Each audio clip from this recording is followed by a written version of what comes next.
করেছেন ওয়াল আদিয়াতি দাবহা। ওই বৎসরের কসম খেয়ে আল্লাহ বলতেছেন, ওই ঘোড়ার কসম খেয়ে বলতেছেন যে ঘোড়া সে শত্রু কাপুকে আক্রমণ করার জন্য মালিককে সাহায্য করে গভীর রজনীতে বা প্রত্যুষে সকালবেলা কুয়াশার ভিতরে যখন মুসলমান সৈনিক কাফের সৈনিক ঘোড়াকে যখন চাবুক মারে দুশ্মনের তাবুতে হামলা করতে হবে, কাফের দলের উপরে উঠে হামলা করতে হবে, ঘোড়াকে যদি এইভাবে চাবুক মারে ওই সময় ঘোড়া এই কথা বলে না তুই আল্লাহর দুশমন, তুই কাফের, তোর পক্ষ হইয়া মুসলমানের বিপক্ষে আমি যুদ্ধের ময়দানে যাব না, এই কথা ঘোড়া বলে না।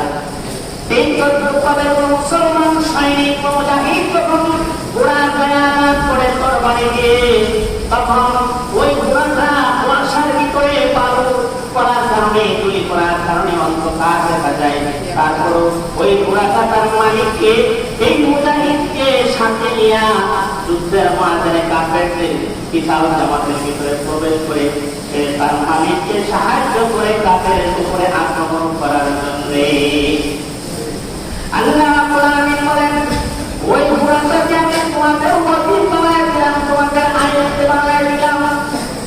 যদি তার মুখে একটা আদান দিয়ে কানে ঠান্ডাও নাবালক বাচ্চাও যদি বিশাল বড় একটা মহিষের গায়ে হাত দিয়ে মহিষটা লাগালে ধরে যদি চাইলে টানতে চাইতে চলে যায়, বামে টান দিলে বামে চলে যায়, সামনের দিকে টানতে থাকলে সামনের দিকে অটোমেটিক চলতে থাকে। আল্লাহ জানায় দিলেন, রে বান্দা বান্দীরা, এইগুলো দীক্ষা শিক্ষা গ্রহণ কর, এই সমস্ত প্রাণীকে আমি তোদের আয়ত্ত বানায় দিলাম, এবার তোরাই বল তোরা তার আয়ত্তে চলবি। এই পশুগুলো তাদের আয়ত্ত বানায় দিলাম, তাদের অধীনস্থ বানায় দিলাম, তারা যেইভাবে ব্যবহার করতে চান সেইভাবে তারা ব্যবহৃত হয়। এই পশুগুলো যদি তাদের আনুগত্য না করে দিলাম, তাহলে দৈনিক তাদেরকে তারা হত্যা করার ক্ষমতা রাখে। এই গরু করে দিলাম তাদের উপকার রাখতে, সুবিধা রাখতে। সুতরাং এখন তোমরাই বলো, তোমরা কার অধীনে চলবা, কার আইতে চলবা? কার আইতে চলতে হবে? আমাদের আল্লাহর আইতে চলতে হবে। ভাই আমার, আল্লাহ কোরআনে বলেন, এই চতুষ্পদ জন্তুগুলো তোমাদের জন্য আমি উপকারী বানাই দিলাম।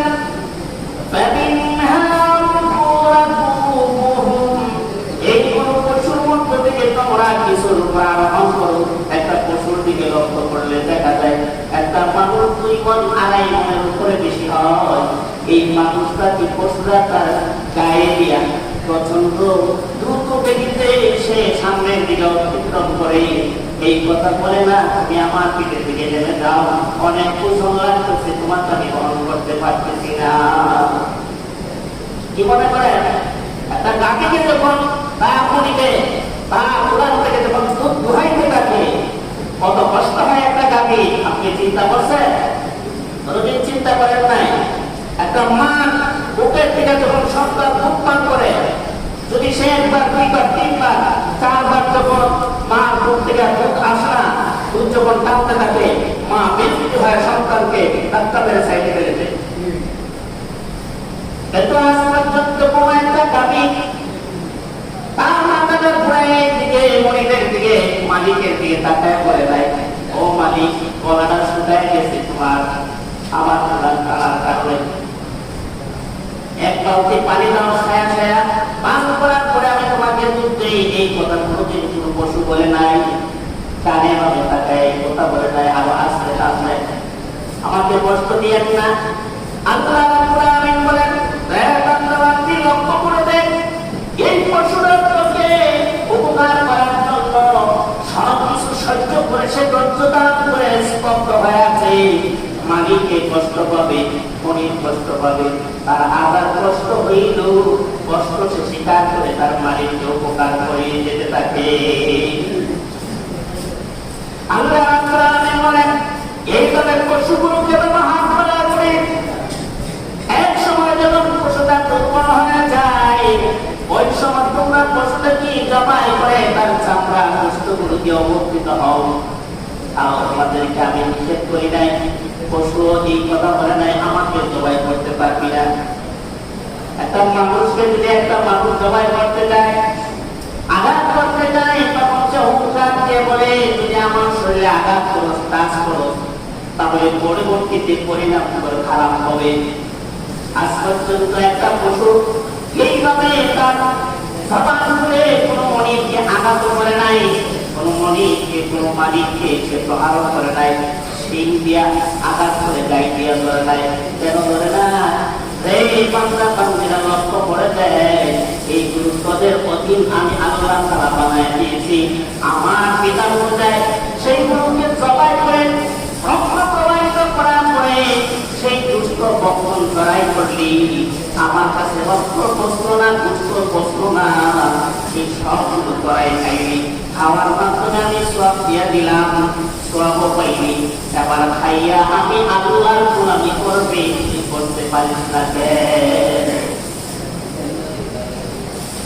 এটাকে তুই ব্যবহার করতে করতে দুর্বল করে ফেলছিস। দুর্বল করার পরে যখন সে আর তোর কাজের উপকারে আসতেছে না, তখন তোরা খরচ কি এটাকে জবাই করে খেয়ে দিলি।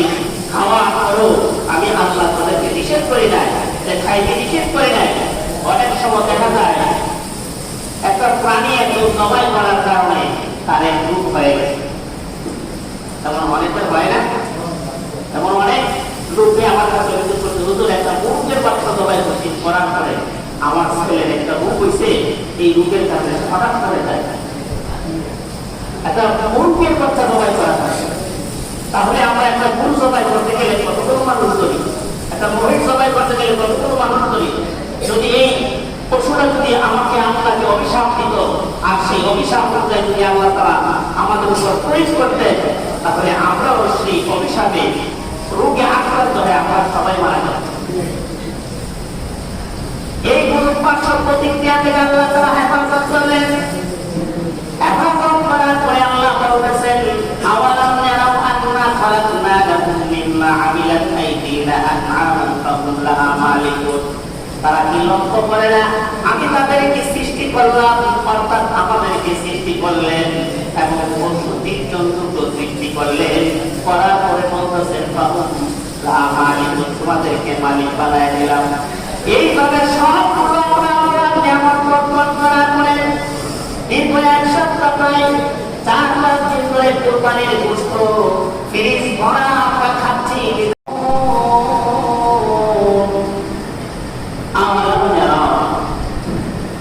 তারা কি দেখে না? তারা মানে আমি তাদেরকে কিভাবে সৃষ্টি করছি। মূলত কথাটা আল্লাহ কাফেরদেরকে লক্ষ্য করে বলছে, কিন্তু কাফেরদেরকে লক্ষ্য করে বললে কি হবে, এই কথাটা আমাদেরকে লক্ষ্য করে বলা। কেন? আমাদের মধ্যে এমন কিছু খাস করে সম্পদ আছে যে আমরা কাফেরদের মতনই করি থাকি। যদি বলেন আমরা আমার কাফেরদের মতন কি কাজ করলাম, 5 লক্ষ নামাজ আইটা মসজিদে পড়া, 5 লক্ষ নামাজ টাইমের মধ্যে সময় মধ্যে পড়া, এটা মুসলমানের কাজ না, কাফেরের কাজ। কিন্তু আমরা এই 5 লক্ষ নামাজ সবসময় করি, সবাই করি, যারা করি না কাফেরদের মতন কাজ করলাম কিনা।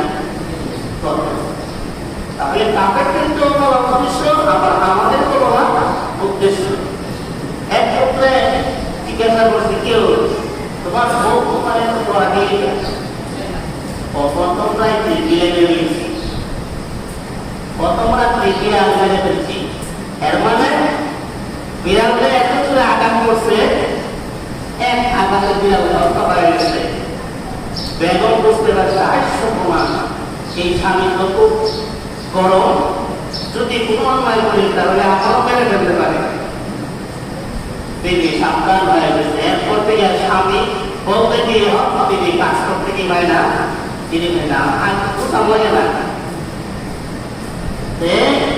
বিড়ালকে আঘাত করে ইঙ্গিতটা সবাই ব্যাপককে বুঝাই দিল, সাবধান আমি সুতা হয়ে যাও। আল্লাহ তাআলা কাফেরদেরকে সতর্ক করে বলা উদ্দেশ্যের ভিতরে আমাদেরকে বলেছেন, দেখো তোমরা কি হয়ে যাও, ভালো হয়ে যাও, তোমরা সঠিক হয়ে যাও। কাফেরদেরকে বলতেছেন যে তারা কি দেখে না আল্লাহ খালাকনাকুম, আমি আল্লাহ তাদেরকে কিভাবে সৃষ্টি করলাম। وَمِمَّا عَمِلَتْ أَيْدِينَا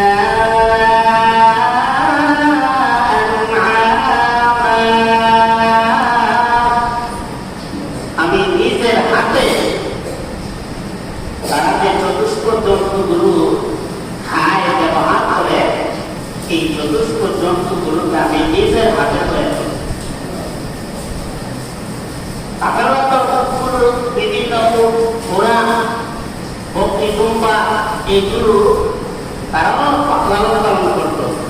ওইটা এগুলো তারা মূর্তির ভগবানের নামে লাখ হাজার নামে সবাই লাগাইত।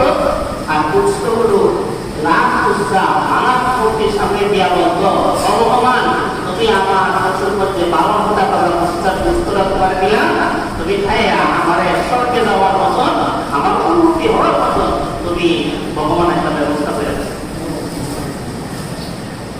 আল্লাহ তাআলা বলছেন এইগুলো আমি নিজের হাতে তৈরি করেছি। পশুগুলো কার হাতে তৈরি দিত?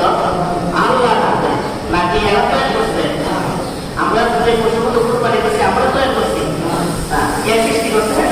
আল্লাহ তাআলা।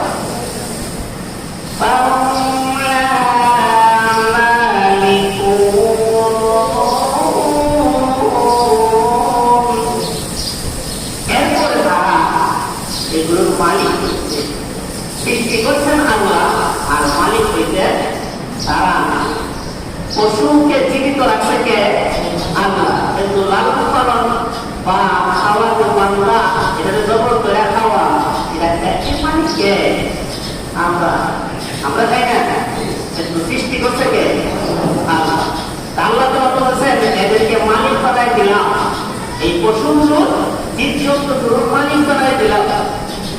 যদি মালিক না বানাইত, তাফসীরের কিতাবের মধ্যে উল্লেখ করছে, যদি তাফসীর মালিকুল কোরআনের মধ্যে আল্লাহকে মুফতি শফি রহমাতুল্লাহ আলাইহি উল্লেখ করেছেন, যদি আল্লাহ তাআলা আমাদেরকে মালিক না বানাই দিত, তাহলে এই পশুগুলো আমাদের অধীনে থাকত। আর আমাদের অধীনে যদি না থাকত, তাহলে আমার শরীরে এমন কোনো শরীরে কোনো জায়গা নাই আছে। আমরা শরীরে এমন কোনো শরীর বা সুস্থার কোনো জায়গা আছে। একটা পুরুষ শরীরে দুইটা সিঁড়ি আছে, 4টা পা এই পরিমাণ দাঁত, পা গুলো যে পুরাগুলো যে পরিমাণ দাঁত, তুমি একটা পা দিয়ে লাফ দিতে 10 হাত দূরে গেল। আর একটা সিঁড়িটা যদি গায়ে করে তোলা করে আসা দেখেন না মাত্র সিঁড়িটা উদয় দেয়, মাটি উদয় করায় দেয়। আরেকটা দেখা যায় পুরা সারা পুরা বেড়ালে আঁকা রাখলে খবর করাই দেয়। একটা পশু কত শক্তিশালী, 3জন 4জন মতো একটা পশুকে ধরে রাখতে পারে না। আল্লাহ তাআলা বলেন এই পশুটাকে তোমাদের আয়ত্ত করে দিয়েছি, তোমাদের নিয়ন্ত্রণ করে দিয়েছি, তোমাদেরকে মালিক বানায় দিয়েছি। তুমি সেই নিয়ন্ত্রণ না থাকতো, একটা পশু তোমাদের একাধিক লোককে হত্যা করার মতো তার গায়ে শক্তি সমর্থন আছে। আল্লাহ তাআলা এগুলো উল্লেখ করে বলতেছেন, তারা কি এগুলো দেখে না? কাফেরদেরকে তারা কি এগুলো দেখে না? আমরা কি করবো? নসিহত আমি আর কাফেরের করতেছে। এখন আমরা কি করতেছি? নসিহত করতেছি। তাহলে আমরা কি দেখি না? আমরা যে পশুগুলো খাইতেছি, পশুগুলো ব্যবহার করতেছি, এই পশুগুলোর যেমনে ইচ্ছা তেমনি তাদেরকে ব্যবহার করতেছি। আল চাষ করার সময় পশুর তাদের জবাব দিয়ে আমরা আল চাষ করতেছি, বিভিন্নভাবে পশুর দিয়ে আমরা উপকৃত হইতেছি। এই সবগুলোকে আল্লাহ তাআলা উল্লেখ করে বলতেছেন, তোমরা কি দেখো না তোমাদেরকে আমি কিভাবে সৃষ্টি করলাম? যে পশুগুলো তোমরা লালন পালন করো, এই পশুগুলো তোমরা ব্যবহার করো, সেইগুলোকে আমি নিজের হাতে সৃষ্টি করছি। এইগুলো কি তোমরা দেখো না? পরে তোমাদেরকে মালিক বানাই।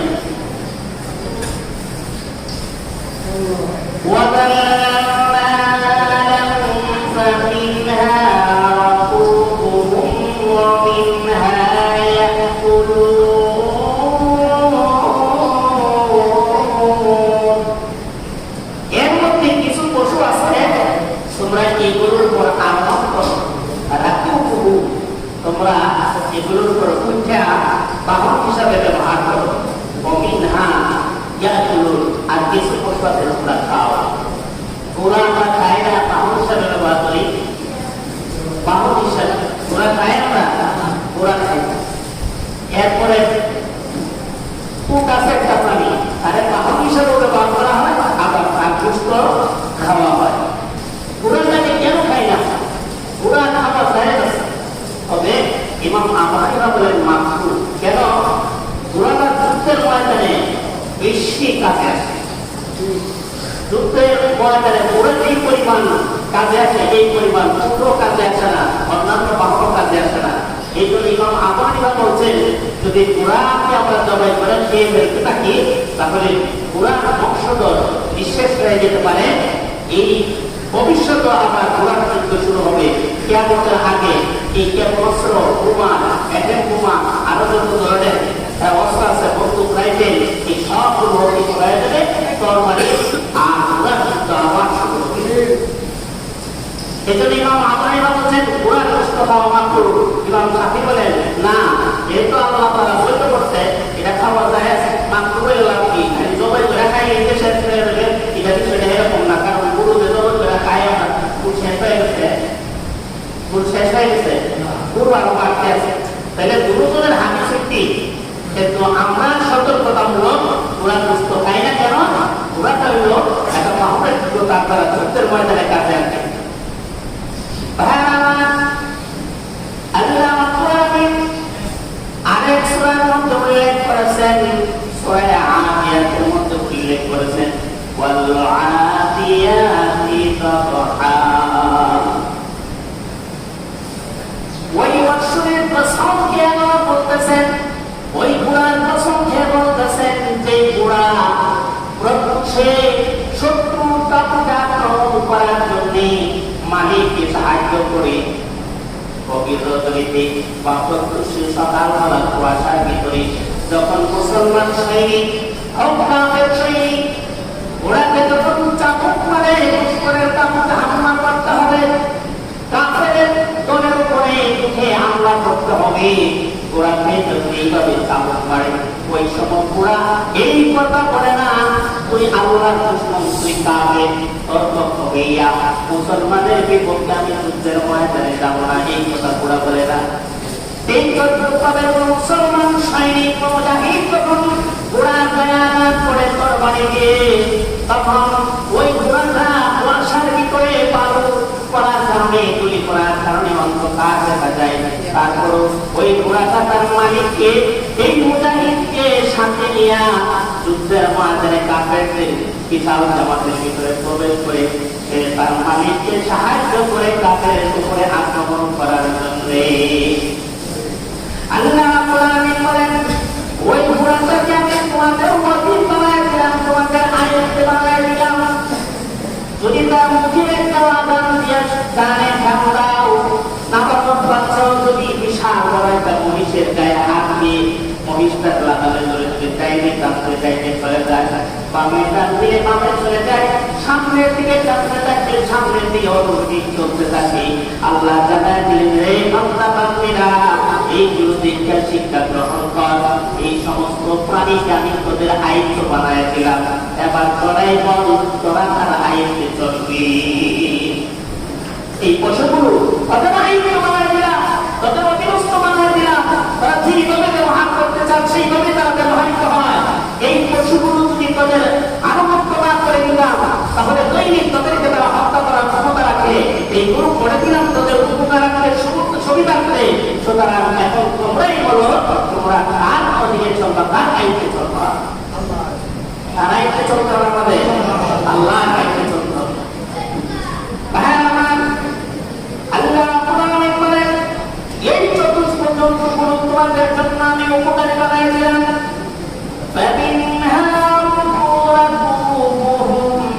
এইগুলো পশুর মধ্য থেকে তোমরা কিছু গ্রহণ করো। একটা পশুর দিকে লক্ষ্য করলে দেখা যায় একটা মানুষ 2 মণ 2.5 মণের উপরে বেশি হয়। এই মানুষটা কি পশুরা তার গায়ে দিয়া প্রচন্ড দ্রুত গতিতে সে সে সামনের দিকে অতিক্রম করে এই কথা বলে না, তুমি আমার পিঠে থেকে নেমে যাও, অনেক ওজন লাগতেছে, তোমাকে আমি বহন করতে পারতেছি না।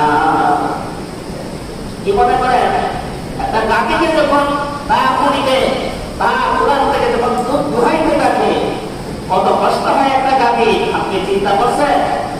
কোনদিন চিন্তা করেন নাই?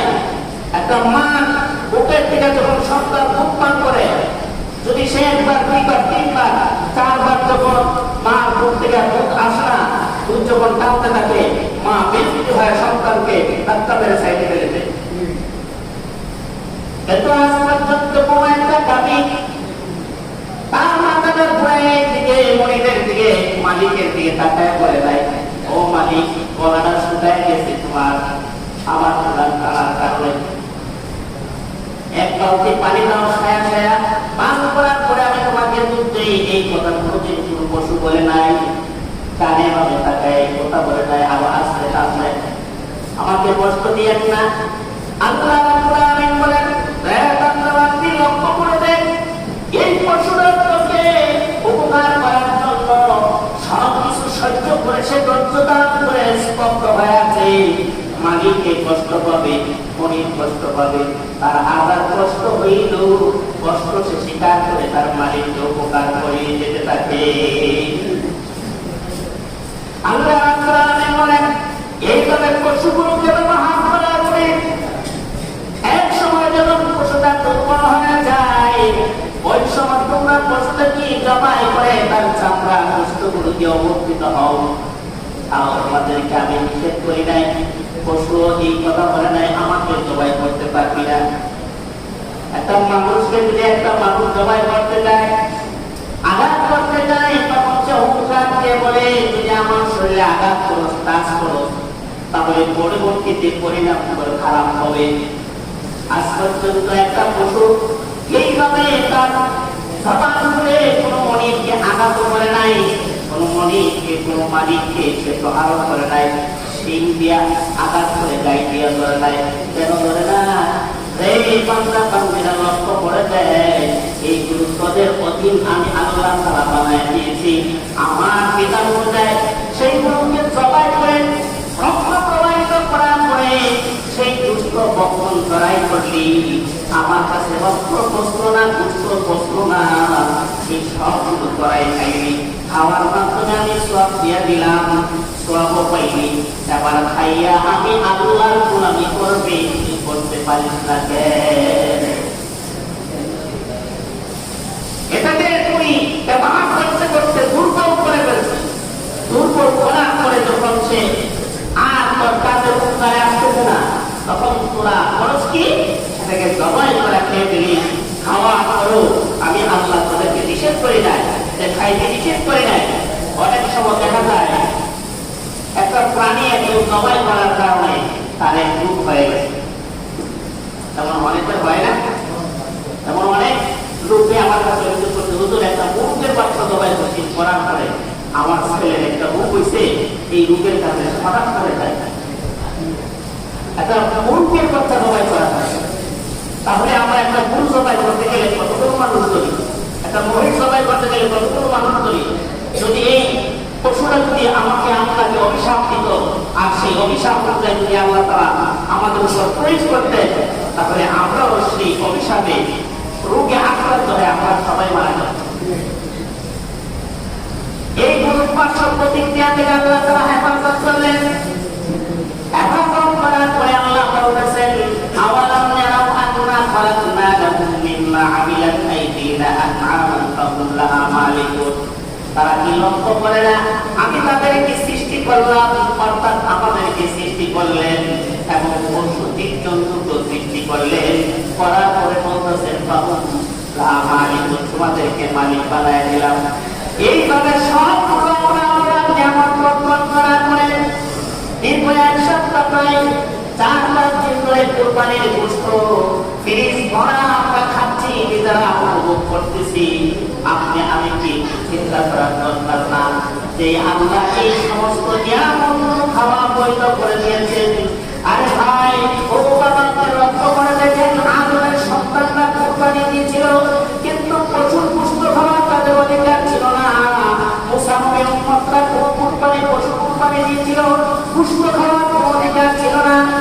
বিশ্বনবীর উম্মতরা পশু কুরবানি দিয়েছে, গোশত খাওয়ার অধিকার ছিল না। ইব্রাহিমের সন্তানকে কুরবানি দেওয়ার জন্য তিনি নিয়ে গিয়েছিলেন, পশু কুরবানি হয়েছে, কিন্তু গোশত খাওয়ার অধিকার ছিল না।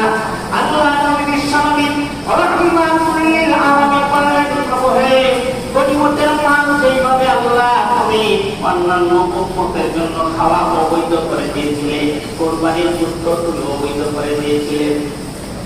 যুদ্ধে জয়লাভ হওয়া করে কাফেরদের মাল সামগ্রী ব্যবহার করার অধিকার মুসলমানদের ছিল না, তবে উম্মতের যুগে কিন্তু তবে কুরবানির পশুর গোশত খাওয়ার অধিকার ছিল না।